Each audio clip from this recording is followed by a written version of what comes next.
हम तोहसे पूछिले निमिया के गछिया हो कि काहे निमिया तोह पे मैया लो भैली हो कि काहे निमिया तोह पे मैया लो भैली हो कि काहे निमिया।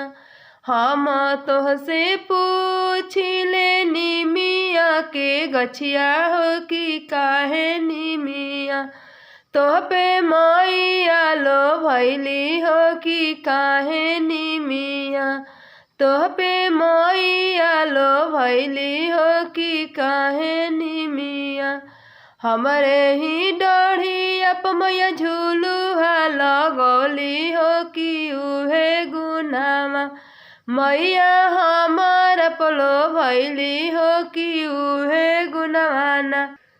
निमिये के गछिया पे मैया लवली झूलुहवा हो कि उहे गुनवाना मैया हम पे लो भैली हो कि उहे गुनवाना।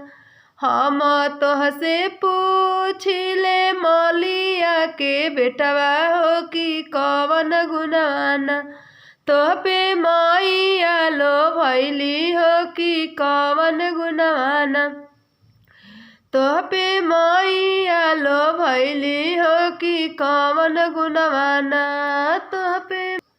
हम त गुथिले माई के अढ़ाउल के फुलवा हो कि उहे गुनवाना मैया हम पे लो भैली हो कि उहे गुनवाना।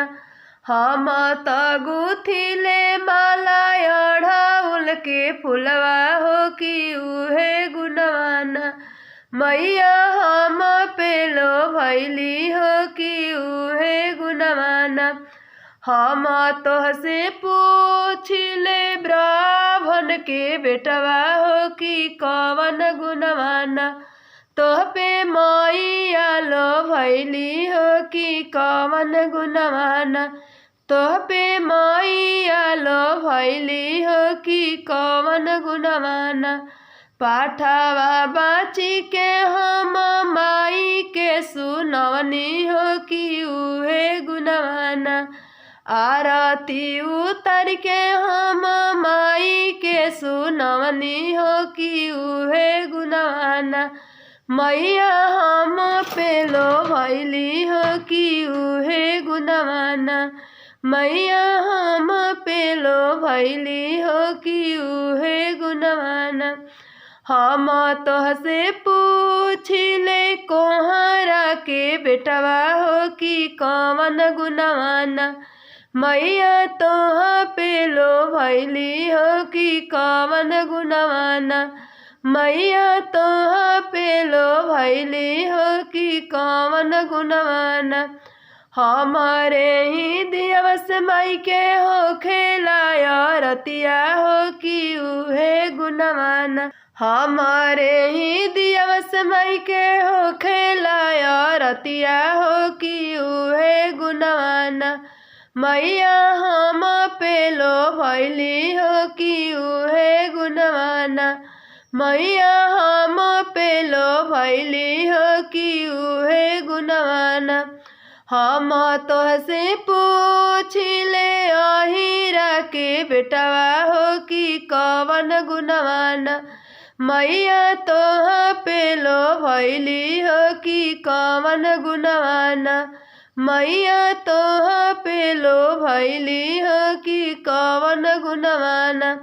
हम त माई के दीही गैया के घिउआ हो उहे घिउआना माई के दीपक जरे हो कि हे गुनवाना मैया हम पे लो भैली हो कि उहे गुनवाना। हम तोहसे पूछिले चमरा के बेटवा हो कि कवन गुनवाना मैया तोह पे लो भैली हो कि कवन गुनवाना मैया तोह पे लो भैली हो कि कवन गुनवाना।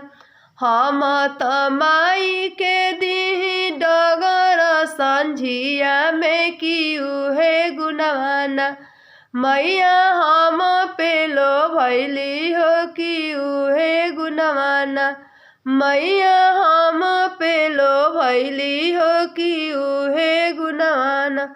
अगर हमारी वीडियो अच्छा लगी तो एक लाइक ज़रूर देव जा। जय माता रानी।